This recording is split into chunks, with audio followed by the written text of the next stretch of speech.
Kajal Agarwal two love Khan கி கஹானி என்ற இந்தி படத்தில் கதாநாயகன் ரன்தீப் ஹூடாவுடன் முத்த காட்சியில் நடித்து பரபரப்பை ஏற்படுத்தினார்.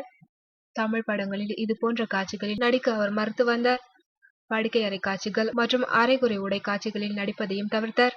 ஆனால் ஹிந்தி படத்தில் அவர் முத்த காட்சியில் நடிக்க சம்மதித்து திரையுலகினரை அதிர வைத்தார்.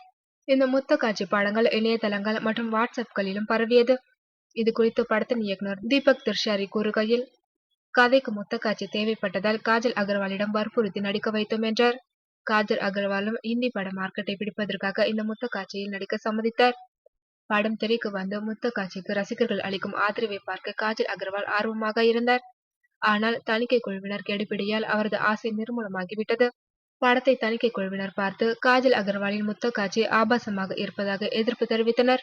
அந்த காட்சி அப்படியே படத்தில் இடம்பெற அனுமதிக்க முடியாது என்று கூறினர். பின்னர் 18 வினாடிகள் இடம்பெற்ற அந்த முத்த காட்சியை வெட்டி எறிந்துவிட்டு படத்திற்கு அனுமதி அளித்துள்ளனர் தணிக்கை குழுவினர். இது படக்குழுவினருக்கு வருத்தத்தை ஏற்படுத்தியுள்ளது. முத்த காட்சியை வைத்து இந்தி மார்க்கெட்டை பிடிக்கலாம் என்ற எதிர்பார்ப்பில் இருந்த காஜல் அகர்வாலுக்கும் ஏமாற்றத்தை ஏற்படுத்தியுள்ளது.